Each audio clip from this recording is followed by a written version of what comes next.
जय हिंद साथियों, आज के इस क्लास में आप सभी का बहुत बहुत स्वागत है।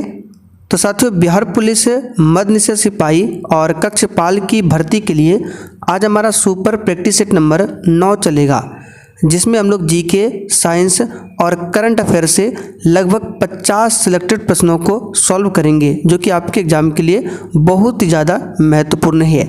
तो साथियों, आप लोग पूरा सेट को लगाइए और 50 में से कितने क्वेश्चन बना पाते हैं ये आपको सेशन के लास्ट में कमेंट करके बताना है। तो देखिए, आज का पहला क्वेश्चन है, पहली सफल कपड़ा मिल 1854 में कहाँ पर स्थापित किया गया था? बम्बई, कलकत्ता, सूरत या फिर डी मद्रास में? चलिए, क्वेश्चन नंबर 1 के लिए आप लोग आंसर बताइए। बहुत ही शानदार क्वेश्चन है।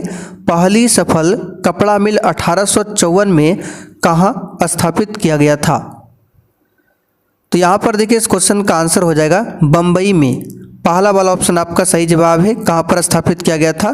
तो बम्बई में स्थापित किया गया था। देखिए, बम्बई की बात करें, फिलहाल इसका नाम है मुंबई। तो मुंबई को सूती कपड़ों की महानगरी बोला जाता है। तो अगर आपसे पूछे किस शहर को सूती कपड़ों की महानगरी कहते हैं, तो मुंबई को कहते हैं। किसे कहते हैं? मुंबई को। चलिए आगे देखते हैं। निम्नलिखित खनिजों में से किस खनिज का बिहार में एक वर्ष में सर्वाधिक उत्पादन होता है? बिल्कुल आपके सिलेबस पर आधारित क्वेश्चन है। बताइए इसका आंसर क्या होगा। निम्नलिखित खनिजों में से किस खनिज का बिहार में एक वर्ष में सर्वाधिक उत्पादन होता है? तो याद रखिएगा, चूना पत्थर का। बी वाला ऑप्शन यहाँ पर आपका सही जवाब है, चूना पत्थर। चूना पत्थर की बात करें तो सबसे बड़ा चूना पत्थर का जो भंडार है वो कहाँ पर है? रोहतास में। कहाँ पर है? रोहतास में। आगे देखिए, डैश ने चुनाव के दौरान पार्टियों द्वारा दीवार लेखन पर आधिकारिक रूप से प्रतिबंध लगा दिया है। बताइए किसने? तो यहाँ पर इस क्वेश्चन का आंसर क्या हो जाएगा? तो इस क्वेश्चन का आंसर हो जाएगा चुनाव आयोग ने। ठीक है, चुनाव आयोग ने चुनाव के दौरान पार्टियों द्वारा दीवार लेखन पर आधिकारिक रूप से प्रतिबंध लगा दिया है। सी वाला ऑप्शन यहाँ पर आपका सही जवाब है, चुनाव आयोग। आगे देखिए, बिहार की मुख्य फसल कौन सी है? चाय, रबड़, गन्ना या फिर डी बाजरा? और साथ ही यहाँ पर निर्वाचन आयोग की बात करें तो निर्वाचन आयोग की स्थापना कब होती है? तो 25 जनवरी 1950 को। इसलिए हर वर्ष 25 जनवरी को राष्ट्रीय मतदाता दिवस मनाया जाता है। निर्वाचन आयोग के बारे में संविधान के भाग 15 में बताया गया है और आर्टिकल 324 से लेकर 329 तक में निर्वाचन आयोग का उल्लेख मिलता है। तो बिहार की मुख्य फसल कौन सी है? तो ऑप्शन के हिसाब से यहाँ पर हो जाएगा गन्ना। गन्ना उत्पादन में बिहार का देश में प्रमुख स्थान आता है। और यहाँ पर देखिए, चाय की बात करें तो यहाँ से क्वेश्चन पूछा गया था, चाय उत्पादन में बिहार का कौन सा जिला अग्रणी है? तो याद रखिएगा, किशनगंज।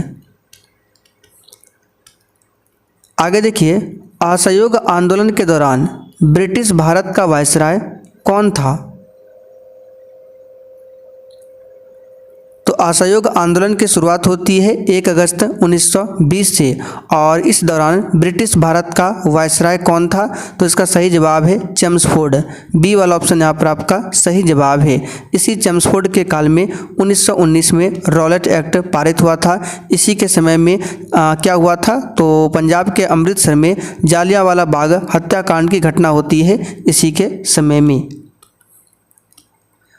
आगे देखिए, निम्नलिखित में से किसने भारत में पहला समाचार पत्र प्रकाशित किया? बिल्कुल एग्जाम में आने वाला क्वेश्चन है, और जो भी साथी चैनल पर पहली बार आए हैं आप लोग चैनल को जरूर सब्सक्राइब कर लीजिए, ताकि मद्य निषेध सिपाही कक्षपाल से संबंधित एक भी क्लास आपसे छूटे ना। तो यहाँ पर इसका सही जवाब है जेम्स ऑगस्टस हिक्की। भारत में पहला समाचार पत्र प्रकाशित किया था। जेम्स ऑगस्टस हिक्की ने 1780 में कब प्रकाशित किया था? 1780 में। अच्छा, अगर आपसे क्वेश्चन पूछे भारत में प्रथम छाप खाना की स्थापना कब हुआ था? तो 1556 में। कहाँ पर हुआ था? गोवा में। चलिए आगे देखिए, कौन सा ऊर्जा स्रोत अनवीकरणीय है? बताइए क्वेश्चन 7 के लिए आंसर। कौन सा ऊर्जा स्रोत अनवीकरणीय है? तो अनवीकरणीय ऊर्जा स्रोत का उदाहरण यहाँ पर हो जाएगा कोयला। सी वाला ऑप्शन यहाँ पर आपका सही जवाब है। अब कोयला की बात करें, ये किस चट्टान से प्राप्त किया जाता है? तो कोयला जो है अवसादी चट्टान से प्राप्त किया जाता है। किस चट्टान से? अवसादी चट्टान से। आगे देखिए, बिहार राज्य जल विद्युत निगम की स्थापना कब हुई थी? बताइए 8 के लिए आंसर। बिहार राज्य जल विद्युत निगम की स्थापना कब होती है? तो 1982 में। सी वाला ऑप्शन यहाँ पर आपका सही जवाब है, 1982 में। अगर आपसे पूछे एनटीपीसी की स्थापना कब होती है? तो 1975 में। याद रखिएगा 1975 में। चलिए आगे देखिए, गांधी जी के अनुसार भारत को स्वराज मिलने पर शिक्षा का श्रेय क्या होना चाहिए था? इसका सही जवाब है चरित्र निर्माण। बी ऑप्शन यहाँ पर आपका सही जवाब है, चरित्र निर्माण। आगे देखिए, निम्नलिखित में से किस आंदोलन की शुरुआत नमक कानून को तोड़ने के साथ हुई थी?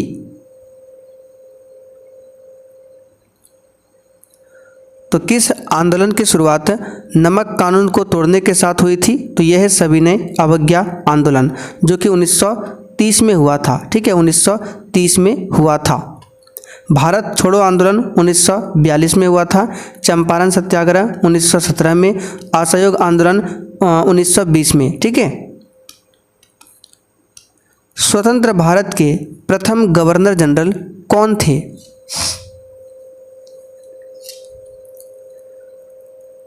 तो यहाँ पर इसका सही जवाब है माउंट बेटन। स्वतंत्र भारत के प्रथम गवर्नर जनरल थे और भारत का अंतिम वायसराय था। कौन? तो लॉर्ड माउंट बेटन। अगर आपसे पूछे स्वतंत्र भारत का प्रथम भारतीय और अंतिम गवर्नर जनरल, तब आपको आंसर करना है सी राजगोपालाचारी।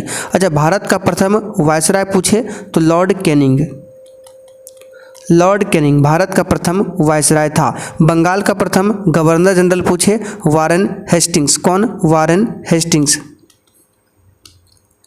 आगे देखिए, पंचायती राज का एक मुख्य भाग क्या है? सही आंसर है ग्राम सभा। डी ऑप्शन यहाँ पर आपका सही जवाब है। और पंचायती राज से संबंधित समिति याद रखिएगा बलवंत राय मेहता समिति, जिसका गठन 1957 में हुआ था। तो बलवंत राय मेहता समिति ने ही पंचायती राज के लिए त्रिस्तरीय व्यवस्था को दिया था। अशोक मेहता समिति पूछे, जो कि पंचायती राज से संबंधित है, उसका गठन कब हुआ था? तो 1977 में अशोक मेहता समिति का गठन होता है। अशोक मेहता समिति ने द्विस्तरीय पंचायती राज की सिफारिश किया था। आगे देखिए, राज्य विधानसभा की अधिकतम संख्या कितना निर्धारित है?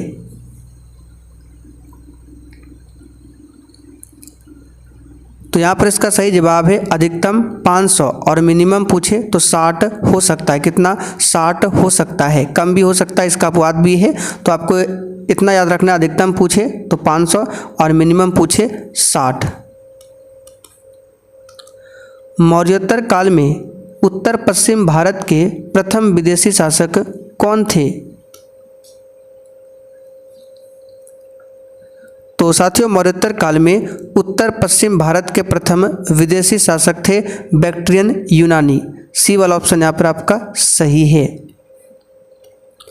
चलिए आगे देखते हैं, निम्नलिखित में से किस स्वतंत्रता सेनानी की जयंती पर स्वच्छ भारत मिशन आरंभ किया गया था?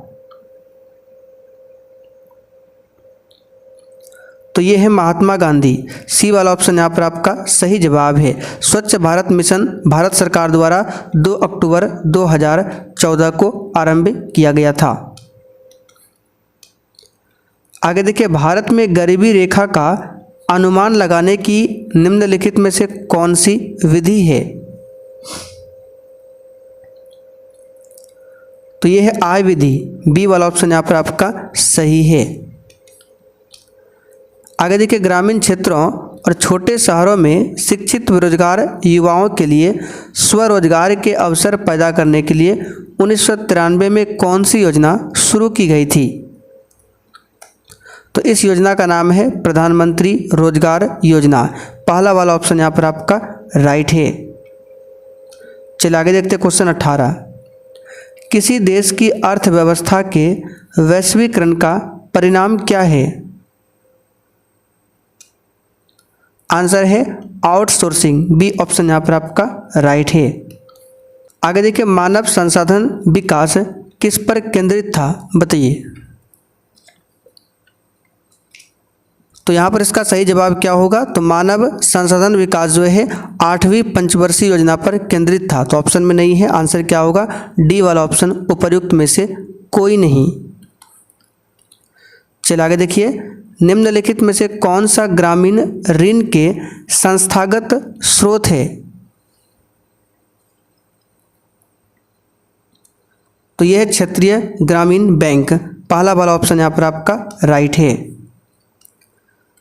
आगे देखिए, 71वें राष्ट्रीय फिल्म पुरस्कार में सर्वश्रेष्ठ अभिनेत्री का पुरस्कार किसे प्रदान किया गया है? तो करंट अफेयर्स का क्वेश्चन है, रानी मुखर्जी को प्रदान किया गया है। बी वाला ऑप्शन आपका राइट है। आगे देखिए, भारत का पहला हिंदी माध्यम का MBBS कॉलेज किस राज्य में खोला जाएगा? इंपॉर्टेंट क्वेश्चन है, याद रखिएगा, मध्य प्रदेश में। यहाँ पर पहला वाला ऑप्शन आपका राइट है, मध्य प्रदेश। मध्य प्रदेश को टाइगर स्टेट के नाम से भी जाना जाता है। आगे देखिए, जल जीवन मिशन का विस्तार किस वर्ष तक किया गया है? तो ये किया गया है 2028 तक। बी वाला ऑप्शन यहाँ पर आपका सही जवाब है। इस मिशन की शुरुआत 2019 में किया गया था। चलिए आगे देखिए, तारों के टिमटिमाने का क्या कारण है?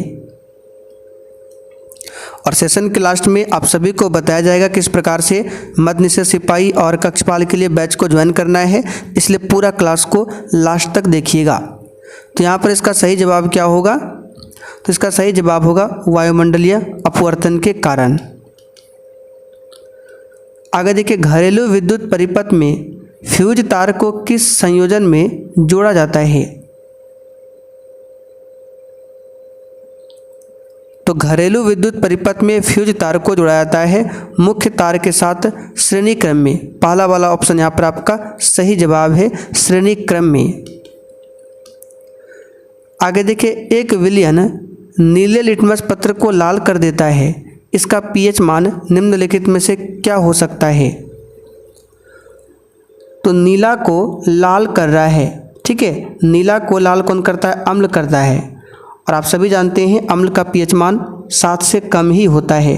तो ये तो 7 है, ये तो उदासीन हो गया। 7 से अधिक है, क्षार हो जाएगा। ये भी 7 से अधिक है, तो ये भी क्षार हो जाएगा।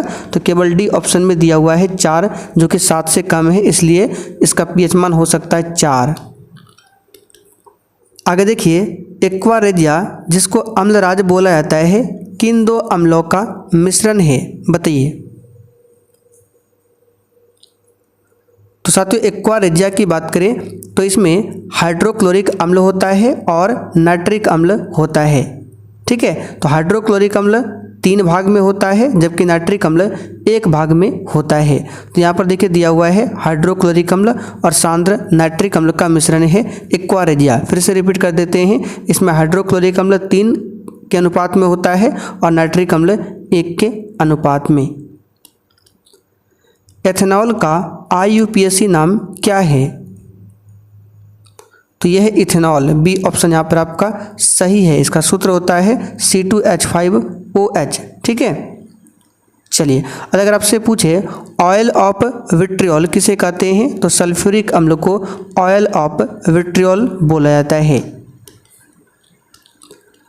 आगे देखिए, पौधों में कौन सा हार्मोन कोशिका विभाजन को बढ़ावा देता है? और प्रश्न के साथ हम आपको जो भी एक्स्ट्रा क्वेश्चन बताते हैं उसको आपको ध्यान से सुनना है।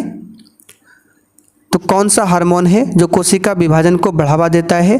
यह है साइटोकाइनिन हार्मोन। सी ऑप्शन यहाँ पर आपका सही जवाब है। जिब्रेलिन हार्मोन क्या करता है? तने की लंबाई बढ़ाने में मदद करता है, ठीक है। और यहाँ पे अगर आपसे पूछे एब्सेसिक अम्ल पूछा जाता है ये क्या करता है, तो पौधों की वृद्धि को रोकने का कार्य करता है एब्सिसिक अम्ल।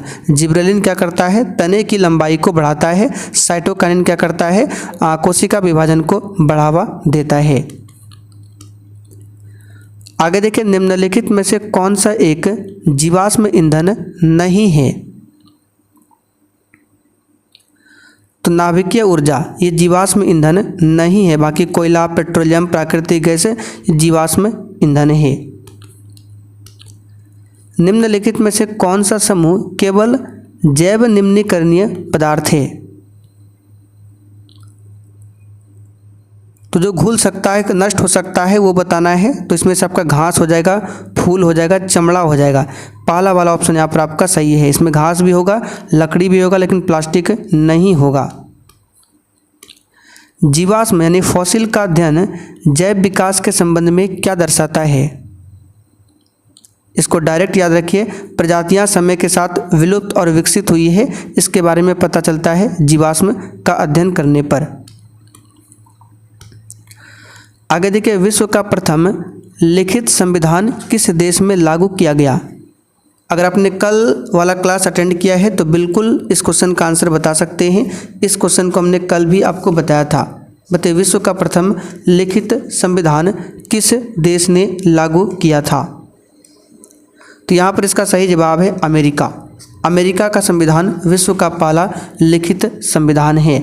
अगर पूछे विश्व का सबसे बड़ा लिखित संविधान किस देश का है, तब आंसर क्या करना है, अपना भारत का। विश्व प्रसिद्ध कश्मीर घाटी और डल झील अभ्यारण्य अवस्थित है, तो ये वृहद हिमालय और पीर पंजाल के बीच में अवस्थित है। अर्थव्यवस्था का कौन सा क्षेत्र सबसे अधिक श्रम को खपाता है, तो यह है कृषि क्षेत्र। दूसरा वाला ऑप्शन राइट है। लोकतंत्र का अर्थ क्या है, और जिन्होंने अभी तक सेशन को लाइक नहीं किया है आप लोग फटाफट से लाइक करते चलिए। तो चुनाव इसमें निष्पक्ष होना चाहिए, लोगों द्वारा चुनी गई सरकार हो, फैसले में लोगों की भागीदारी हो, ये सब लोकतंत्र का अर्थ है।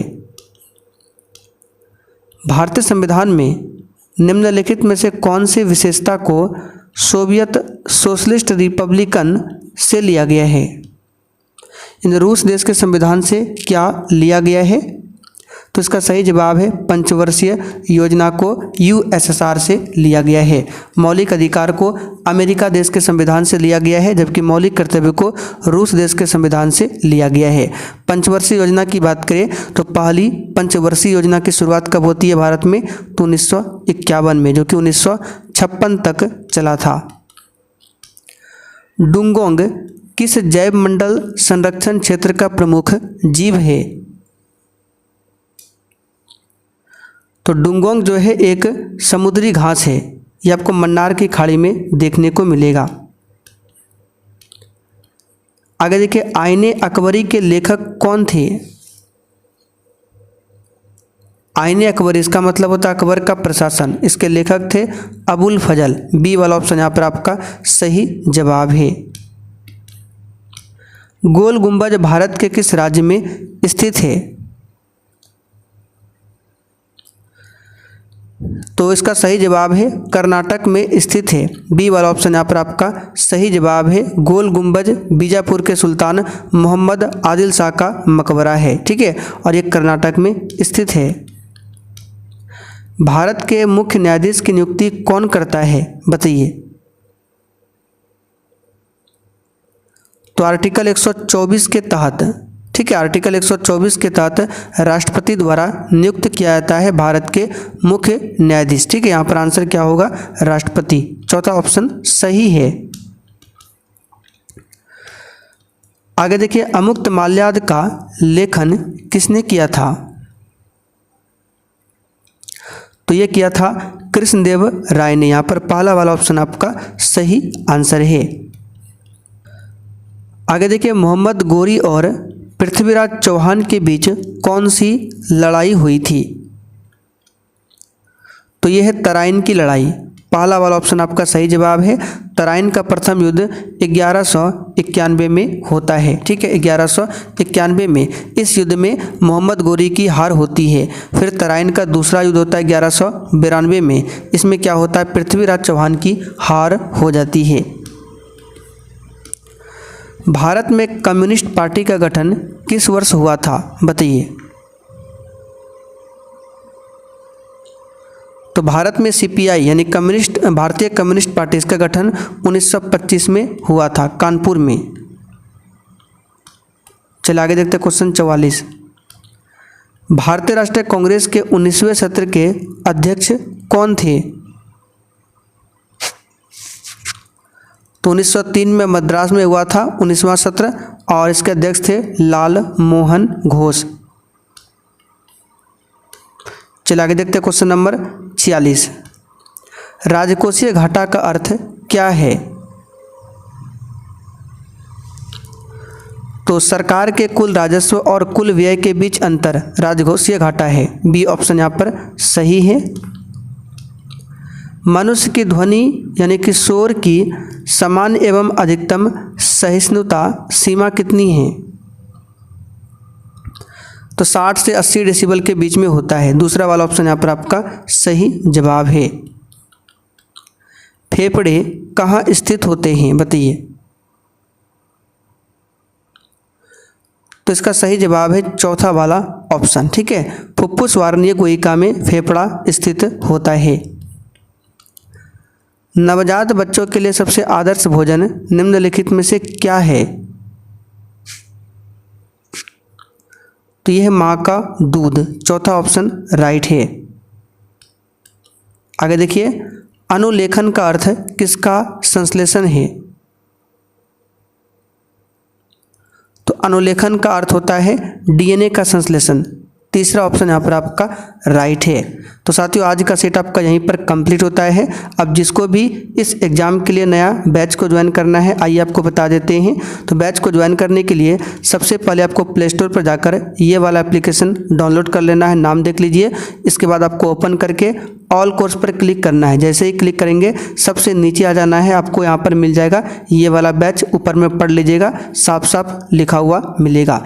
इस बैच को आप लोग ले सकते हैं। ऑलरेडी बहुत सारे बच्चों ने इस बैच को ले रखा है और अपनी तैयारी स्टार्ट कर चुके हैं। तो आप लोग पीछे मत रहिए।